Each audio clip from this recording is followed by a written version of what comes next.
Thank you for your interest in the Retained Recruiter show powered by iIntro. Before the show starts, I have a small favour to ask of you. Our goal is to provide you with the most insightful, helpful and practical recruitment knowledge and know-how from the best in the recruitment industry. If you like this channel and enjoy watching our content, hit the subscribe button to get notified as soon as we upload a new episode. Thank you again, and as ever, we're rooting for your success. Now, time for the show.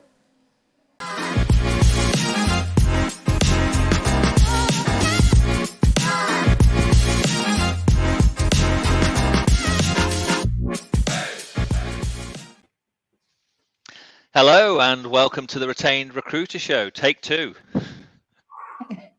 Yes, James. Yes, we're here. Look at us. We're here. We've made it. Last week was a bit of an anomaly. I don't think we've ever had that before, but yeah, LinkedIn wasn't having any of it. But we're back. So welcome everybody for our US counterparts. Happy July the 4th. Happy Independence Day. For those in the UK, happy voting day, James. It's all happening, isn't it? It's all happening. Absolutely. And for our French visitors, they'll all be watching on. They'll all be voting on too. So there's voting all over the place at this moment in time. But anyway, Joe, delighted to join you again. Didn't do my normal intro. Hey, my name is James, and my name is Joe. We missed that one today. Shows we're out of touch after messing up on the week. Anyway, who we joined by today? I mean, the wonderful, again, thank you, Kate, for coming back. Forgive our technological ignorance last week, although it wasn't our fault, you know. But yes, thank you very much for coming back. So this is Kate Hayward, everybody. And Kate is here with an incredible topic that we're going to talk about today, which is mental health and mental well-being, which we're hopefully going to have a really good 30 minutes today of Kate giving us the pearls of her wisdom. James, did you want to introduce Kate in a bit more of a formal? Yeah, I just want to give Kate the introduction that she's worthy of. But hello, Kate. Before I can say that, just let you say hello to us first of all. Just check the microphone's working. Otherwise, it could be a long half an hour. Yeah, well, listen, we're delighted to be joined today by Kate, who's a trainer, coach, and advisor to recruitment businesses of all sizes. She's got a huge reputation for success, collaborates closely with business owners, senior managers, and heads of L&D to enhance performance, operational efficiency, and cultivating a thriving workplace. Kate's determination to drive results has seen her succeed in getting a seat at the boardroom table, where she feels lucky to be able to provide insight, actionable solutions and results alongside one of her personal goals, which is all about demystifying well-being and mental health, which we're going to be touching on today. Anyway, since setting this goal, she's been instrumental in developing and implementing a comprehensive UK-wide well-being strategy for 500 employees and personally qualifying over 1,000 mental health first aiders. Personally and professionally, Kate and her team believe in bringing your whole self to the boardroom table, and she attributes this to her approach, their reputation, and the determination to achieve results as a key reason as she business partners with We Are Luco. Sorry, Kate, We Are Loco. That probably means something else, doesn't it? There's a song in there somewhere, I think. yeah, absolutely. But we're in the wrong country. Anyway, Kate, welcome. Delighted. I mean, obviously, when we started talking about this subject, I professed some of my ignorance to what we're going to be talking about today, and I'll try and highlight that ignorance to bring out questions. But you can bring that through. But why don't you kick off and just give us a little bit of introduction yourself and what it is that motivates you, perhaps? Yeah, thank you. I mean, like all of us, I think I'm motivated by lots of different things, but I think based on the subject that we're talking about today, what really motivates me around that is that having been in the industry for a really long time, one of the things that drives my passion around this particular subject is trying to help businesses to simplify what it is that they need to do to support people effectively. And I think that it's really easy for this to feel like a massively complicated thing to be able to achieve. And of course, there are lots of things that you can do, but they aren't necessarily things that we need to do all of those things at once. And that's what I think feels complicated. So what really motivates me around this subject matter is my personal journey, having led me to a point where I feel compelled and genuinely interested in trying to help businesses to, as you said, demystify what it is that we can do in a really simple way. Excellent. Well, listen, by the way, we're going to be joined by people on LinkedIn Live. Also, people, if they're watching this back, please do send us your questions, but anything you've got to talk about We just had a little bit of a buffering issue, so hopefully hopefully we'll get the technology working. Importantly, but Kate, let's kick off with our first question, Joe. I'm going to take this first question, and really, we want to make sure that it's interesting. Or maybe you want to start with your journey, if you're able to share that. But what I really want to talk about is the importance of keeping mental well-being at the top of the corporate agenda, even for small firms, because there are lots of solopreneurs or small micro businesses, and they're facing these challenges as well. So interested to get your viewpoints on that. Yeah, they are. And the thing is, if you're working in a small business, you're working really closely with people a lot of the time. So unlike in larger corporates where you might not actually have your eyes on somebody very regularly, in small businesses, we're working in really close proximity to people on a daily basis. And so we get to know what normal is for those people in our business. And in a way, it's easier for us to spot change. And really, when you're a small business, sometimes when we spot that change, it can feel quite scary to know what to do because your relationship is that much closer with that person. And maybe you don't have an HR person to go, I don't know what to do in your business. And actually that means it falls to the business owner or the team leader or even a colleague who's sat next to that person. And so it becomes a scarier thing to think about, solutions around because you're all that much closer. And of course, there's a chance that that individual feels like, my goodness, now everybody knows because it is such a small business. So for that reason, I think that having a plan in place is better than actually having to react to those situations. And if you're a small business, it's far better for you to start to think about what do we do if somebody in our organisation does show us some signs that would make us want to try and interact with that individual around how they're feeling. Then what do we do? Like, what steps should we actually take? And what resources could we potentially provide somebody with?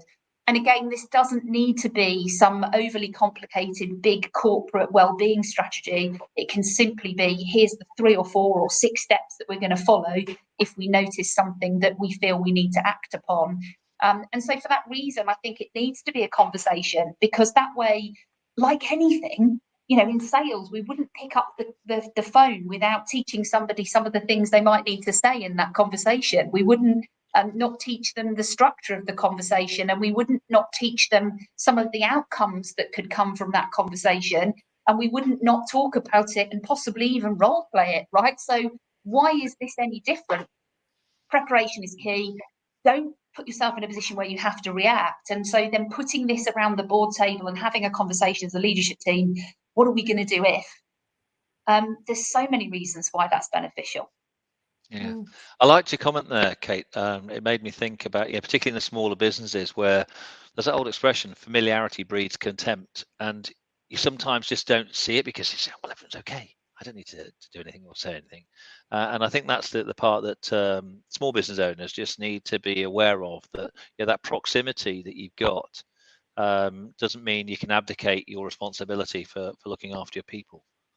No, and I think a lot of the time, in fairness to people that I speak to in small businesses, it's often not driven by them wanting to not take a sense of responsibility for it. It's genuinely the fear of, what am I opening up here? Like, I often get told, like, I'm opening a can of worms here and I actually don't know what to do. When the worms jump out of that can, I'm not sure what I'm going to do, right? And that is driven by a lot of fear, and it's understandable, right? Because if you genuinely want to do the right thing, then your biggest fear is doing the wrong thing.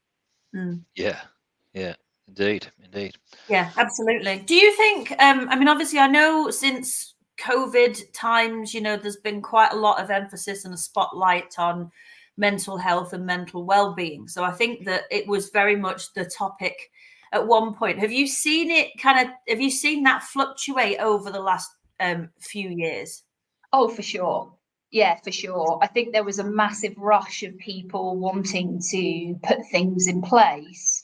And I think that was definitely driven by the fact that people were pushed to limits that they previously were not pushed to. And therefore, they had no choice but to go, I need help.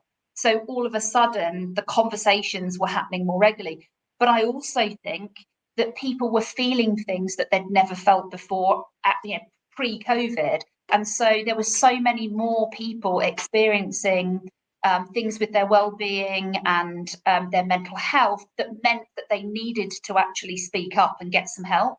But there are also, I mean, the amount of round tables I sat in on, and I'm sure you did, Joe, over that period of time, where business owners, CEOs, directors suddenly were in a position they'd never been in before, and the impact on their own mental well-being was significant. And all of a sudden they were going, hang on a second, if I'm feeling like this, imagine how everyone else is feeling. So actually, sadly, but often is the case that until somebody experiences something themselves, it doesn't become necessarily a priority. And I think because for the first time in a long time, we were all experiencing environmentally something, in most cases, workplace-wise, really similar, and in other cases not, because certain people were in flats with no garden, and other people were living on farms, and there was clearly a big difference environmentally there for people. But nevertheless, from a workplace perspective, there were lots of things that people were experiencing that were the same or largely the same as one another. Of course, there were still differences, but there were lots of things that made us all connect in a way we hadn't before. And I think mental health therefore became something that people were talking more readily about, and that's obviously a really positive thing, right? But since then, I've definitely seen a difference in how often we're talking about it, and it still feels in some cases that it's that thing that we hide in the top drawer of our desk, and we daren't kind of bring it out and have a conversation about it for fear of what that says about ourselves. Or I daren't take that out of someone else's top drawer for fear of what they're going to do if I have that conversation with them. And I feel like, that is something that's definitely changed since COVID. But of course, we've got a different challenge to work with now. We've got some level of financial crisis, that's again, the cost of living, all of these things. And of course, they're having an impact on individuals, but in very different ways for each person. It's a really unique journey. And in a lot of recruitment businesses in particular, of course, the focus then becomes we need to make money to sustain our business. And so naturally, a lot of our effort and our energy and our focus is going into making sure we're generating revenue. And so things, not just talk about mental health, gets put on the back burner. Yeah, which actually ends up being counterproductive. Right. Yeah. For sure. It's interesting when you're saying something there, Kate. I just saw this question from Darren, or a comment from Darren, but I think I can turn it into a question because you just brought it up and you said, that many people are very adept at masking their issues from their colleagues. So say you're tucking it away. I just see, what's your experience with that, and how do people cope with that? Because people do hide it, even though I think it's a lot. It seems, I don't know, maybe this is where we are here and now, or how we've got to this, possibly post-COVID. It just. This is going to sound wrong, and it just seems more acceptable to talk about it now. Whereas I think 10 years ago, you masked it even more. To sort of go back to Darren's comment. Yeah, true. And Darren's making a really good point there. That if somebody wants to hide this, they can hide it, and we can't make somebody share something with us that they don't want to or feel safe enough to share. We can't do that, and that is not our job to do that, right? We can't force somebody to tell us things they don't want to tell us, right? And that is not what this is about. Actually, we are not, none of us, as far as I'm aware, that are sat here today are therapists or psychologists. So none of us are capable of diagnosing what is actually wrong with somebody, and nor should that be our job. But actually, all of us, regardless of our background and our experience, are capable of spotting change. And sometimes that change isn't necessarily an obvious thing that we're seeing, right, that actually may or may not relate to somebody's well-being or mental well-being. And therefore, what all we're saying here is that if we're seeing change in somebody, and we notice that they're different to what we would normally see on a day-to-day basis, then there's an opportunity there for us to have a conversation with somebody. But if somebody doesn't want us to see anything, and some people are absolutely brilliant at hiding it, then that's exactly what they'll do. And I am in that camp. I went through something and I hid it from everybody because I genuinely did think that if I told people that I was experiencing something, that they would think I couldn't do my job. So I just carried on smiling. But behind that smile, there was a huge amount going on. And I didn't want people to know. So I didn't let them know. And they never found out until I was ready to tell them. Yeah. Do you experiences? It's a great point, and I think that I know I've certainly worked in environments previously where I've not felt maybe safe enough to open up for fear of judgment or repercussion.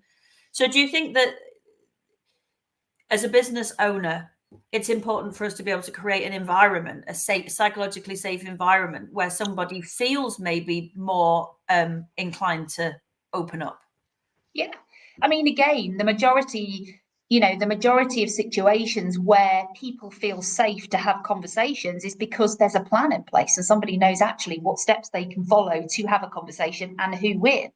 But also, we're working maybe for, somebody who's managing us who we've got a great relationship with, and there's a lot of trust there, and they've proven themselves to us. And, we do feel like we can have that confidential conversation. Stigma is a massive barrier still. And we might trust somebody, but we might still have a real concern over how they're going to respond and what they're going to think of us. But in my case, it was self-stigma. I was punishing myself for the things that I was thinking and doing or not doing. I was my biggest critic. So why would I go and have a conversation with anyone about it, even if I did trust them, because I was too busy beating myself up? So yes, we've got to create these safe environments, and we have to be really honest with ourselves about what safe really means. It isn't just about, do I trust someone? Do they trust me? Do I have a good relationship with them? It's, have I actually as a business sat down and really thought about what are the levels of support that we can offer people? How accessible is that support? Have we got the training in place that we should have had to help somebody who is actually managing somebody to deal with those sorts of conversations? And all those other things, like, are we fostering great relationships and do we have a good culture in our business? And have we got lots of experiences that people can pull upon to show that we do care, and that actually by sharing these things, it's not going to hurt you and it's not going to hurt your career, and we're here for you genuinely. Without all of that, of course, it takes time to build that, but without all of that, it can be really tricky for people to feel like they can have those conversations, right? Yeah, very difficult. Kate, I want to take you back to a few minutes ago, because you said something that really just caught my attention. Because you talked about, obviously, the fact is, when we're striving to generate revenue for our business, and that where that sort of takes the focus. As well as there's the concept of mental wealth and how that can help businesses improve their performance. So can you sort of elaborate on that a little bit in terms of that phraseology and what it does for an organization and how it impacts? Because selfishly, and again, I'm just talking as a business, you're looking at, I've got to drive revenue, I've got to drive growth, I've got to drive profitability, whatever it may be. But how can adopting this, implementing this, if that's the right phraseology, how can that help you improve your performance? Well, I mean, to give you some figures, there is a report out there by Deloitte that found that for every £1 spent on supporting your employees' mental health, the return was £5. So that's a real significant return, right? And considering that we now know that about 1 in 6 employees are experiencing something with their mental health, and that the most common diagnoses are anxiety and depression within the workplace, I think that in and of itself, those stats, it's like, wow, we need to make sure we are doing something about this. But when it comes to mental wealth, we know that if we're supporting the well-being, the happiness, right, of our employees, that then, and we know for ourselves, we think about ourselves, when I'm happy and I feel supported and I've got good, healthy relationships internally, and I've got lots of support externally, then I'm operating, at my best. And everybody wants to operate at their best. And regardless of our diagnoses, whether I've been diagnosed with anxiety or whether I've been diagnosed with depression, I can still operate just as well as everyone else in the room, right? But I've got to have all the right support in place, the support I provide for myself and the support that other people provide for me. But mental wealth is about what all the things that contribute to you feeling well and happy and able to be productive. So they are things like the environment that you're in. They are things like the thoughts that you're having, the feelings that you have, And so, of course, sometimes if we're going through really difficult times, like we are now in some businesses where people are not billing the same as what they were billing, and their clients aren't hiring as often as they were hiring, and there's more sort of there's a tendency to work less committed opportunities. I mean, you guys know a lot about that, right? Because that's what you're trying to help people to do. And so, of course, when we start to not make as much money, we start to compromise on our standards a little bit. And all of a sudden, we feel like we're working incredibly hard for nowhere near the same return. So what happens to our thinking in that period of time? What happens to our feelings? And then ultimately, what happens to our performance? We can't argue that's going to be linked, right? Because if I'm and feeling that like decision making as well. Decision Yeah. making goes out. That goes awry, doesn't it? Because mentally you're in the wrong place, and you're making snap decisions that can impact that all over. Yeah, interesting. So the idea is sort of about mental wealth is about what are we investing in ourselves, and what are our employers investing in us as individuals that help us to operate, in that high performance zone as much as possible. And so when things get tough, like Joe was saying, there's a tendency to kind of go, well, yeah, we'll deal with that later. We'll come back to think about what's our strategy around, supporting our employees' well-being when we're making enough money.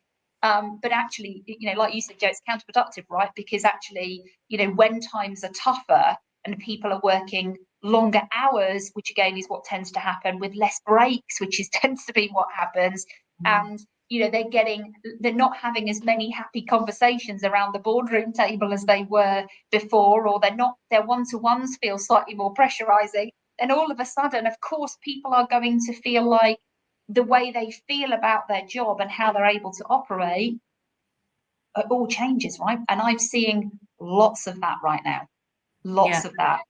And because I go in and out of different businesses, sometimes I am the person that somebody wants to talk to, and I am the safe place that somebody comes to have that conversation, because they feel that that's the right person, not anybody in their business, but I'm the right person to have that conversation with, based on they feel it is safer, because it isn't going to have the impact that maybe they believe it's going to have if they do speak to their boss. Yeah. Well, is that why, again, just to jump in there and possibly do a little plug here for you, by the way, not for us, but in terms of, is that why organizations, having a mental health first aider, because obviously you only turn up at certain places and not all the places. So what are the benefits of having a mental health first aider on your payroll, or however it works? Yeah. Qualifying somebody in your business as a mental health first aider, obviously that's something I passionately believe in, and that is because it's part of that preparing to be able to offer the support, as opposed to having to react to it, right? Mental health first aiders are given access to a really effective training course that helps them to understand how to structure conversations, but it also gives them the tools to appreciate what it is they can and in fact can't do. But also it gives businesses a person that somebody can go and have that conversation with, who has the tools to have that conversation, and who understands how to signpost that person to the type of help that they need, or is there to support them with the type of help that they need. Because sometimes someone just needs someone to listen, and that's actually simply all they need. Having mental health first aid is amazing. Mental Health First Aid England is who I do that with. And they recommend 1 in 10 should be the ratio. So for every 10 employees, you should have 1 mental health first aider, which is interesting. And I'm going to probably state the obvious there. I mean, this is obviously somebody who can handle the confidentiality, presumably, that goes with being entrusted with that approach, isn't it? Absolutely. And I think one of the things that I've really stayed true to since I've become a mental health first aid instructor is I am quite keen to make sure that when somebody puts someone forward to become a mental health first aider, that I understand how that's come about. Did the person put their hand up and say, I would actually really like to do this, and here's my reasons? Or did the employer just randomly pick a few people from within the business? Because it actually matters, right? I want to be training people that genuinely feel like this is something they really do want to do. And that they understand the level of responsibility that this means that they now have, and that they accept that there is going to be a level of time, and their employer accepts as a level of time they have to dedicate to this. and that actually they understand the importance of making that environment safe, and, as you quite rightly say, James, a confidential environment is really, really important. So if you've got a business that's investing in creating a mental health first aider in their business, that's great. What about if we've got some organizations that are out there who are maybe that little bit smaller, because you're never too small to maybe need to put the infrastructure in place, but if they can't train someone from within their organization, what would you recommend, or where could that business go, that business owner maybe go, that might be able to give them some help or some tools to help them to sort of deal with it in their own business? Yeah, I think, it's a really good point. And it might not be something that a business can invest in, but bearing in mind, actually qualifying a mental health first aider, depending on where you go for the course, it costs about £350. That's a one-off payment. Which isn't a lot, is it, really? It's not a lot, but for some businesses, it might not be a priority spend right now, and that's absolutely fine. But it's not like, certain other courses where it could be thousands that you're investing. It can actually be, it is affordable for most businesses. But if you don't want to invest in that right now because you don't feel it's the right time for you to do that, then the things to think about are, what else can we put in place? And actually, there are so many resources out there, like the NHS Mind, provides so many free resources. If you just go on to mind.co.uk or the NHS has got a really brilliant one at the moment that you could signpost people to if you notice some change. And it's actually like a free mind plan. And I'll find you the link and I'll pop it in the chat if I can for you. But basically you go on and you fill out like a quiz around your own mental well-being. So it's having sort of little resources like that you could signpost people to, that help them maybe to understand a bit more about what's going on for them. But Mind has brilliant videos and resources that you can download. And also Mental Health First Aid England, even if you're not a mental health first aider, have loads of free resources for businesses. So all you need to do is click on the resource section on their website, and there are so many things on there that you could download and read. I think there is a lot out there that small businesses can access for sure. Good. I think, Kate, what you highlighted there as well, and again, you said, you can signpost to things like the NHS Mind, and no doubt there are other bodies in various parts of the world. But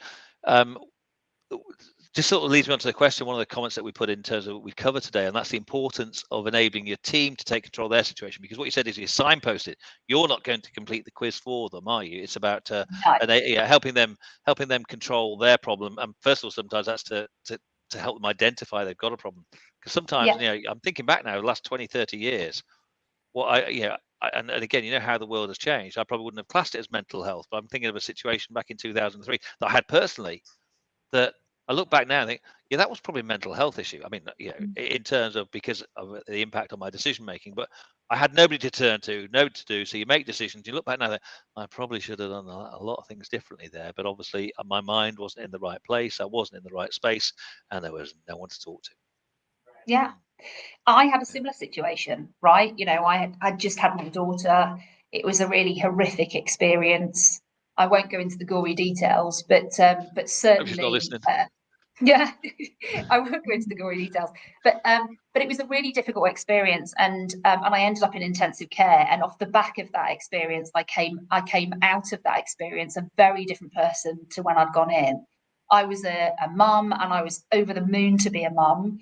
For the second time, I'd got a son, and now I've just given birth to a daughter. How lucky was that? But actually, I was preoccupied with this experience that I'd had that was absolutely a trauma.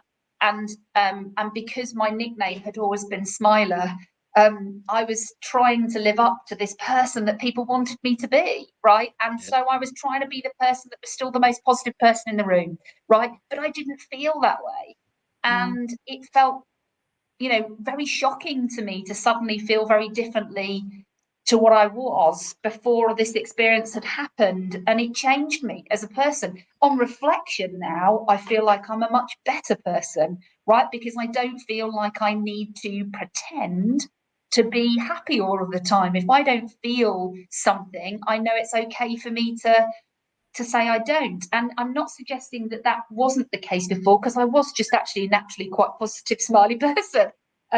You know, and most of the time Hence your I still am nickname. now.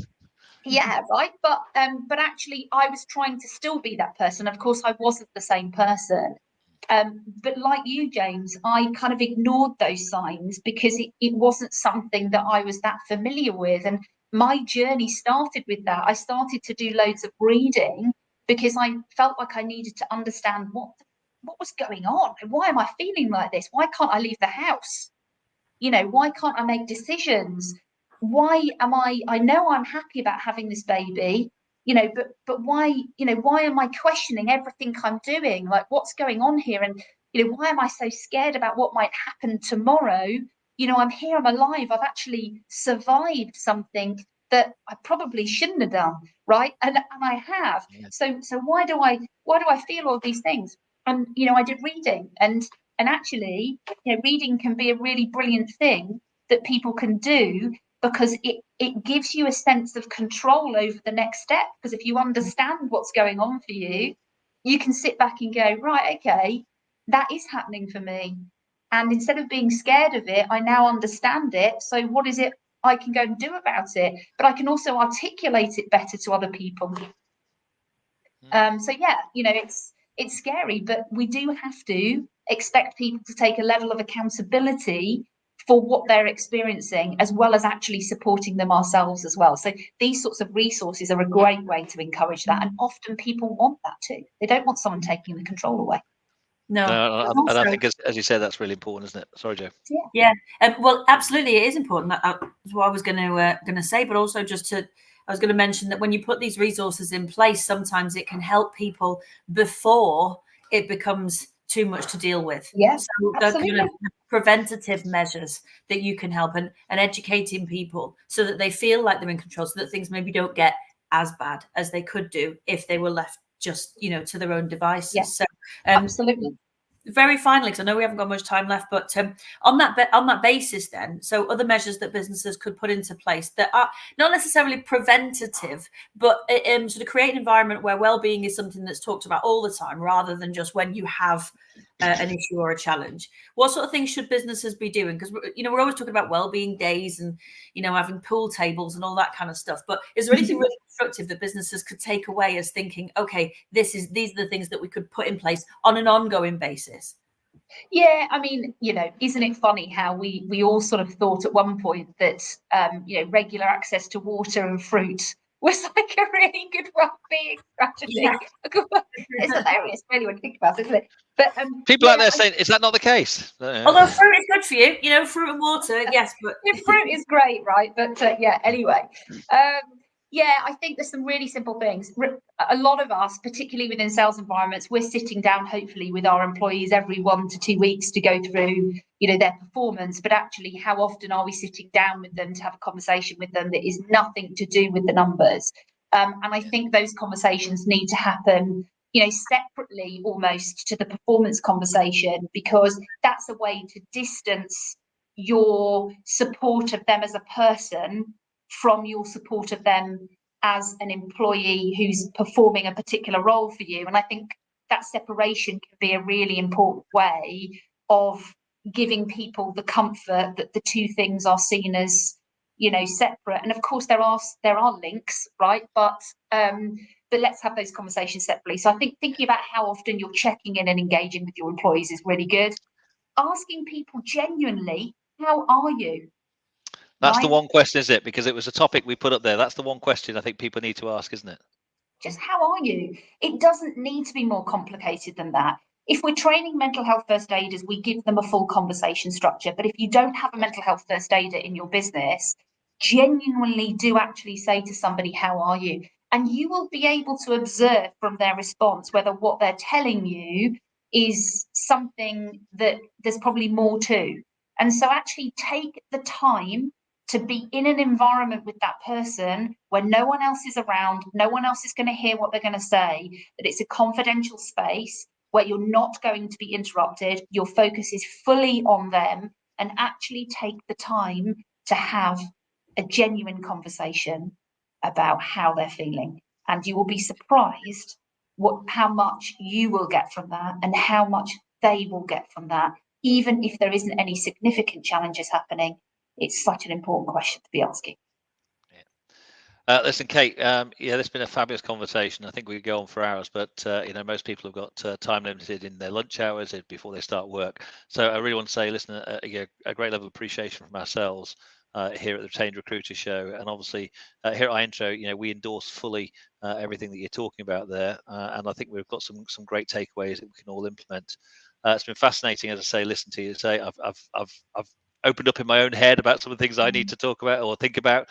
So the discussion I've had with you both during today and obviously prior today have been really very helpful. I'm sure all of your clients and customers benefit from that. And obviously we flashed up something on screen earlier to say if you want to get in touch with you, there was an email address. There you go, pops up again for you, just like magic. Nothing to do with me, by the way. Pops up there. So people want to get in touch with you and find out a little bit more about mental health first aid, then they can do that. Yeah, and obviously there's a course in October. Yeah, which isn't too far away, even though we're trying to get the sun to come out here in the UK. It's not too far away because we're already in July.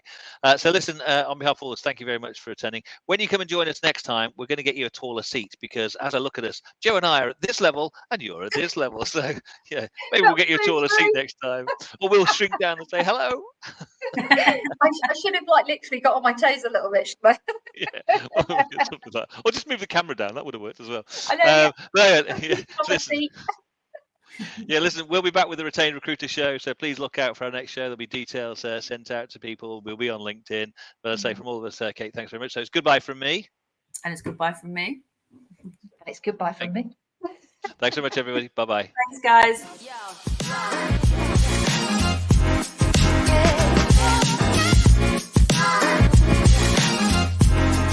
guys.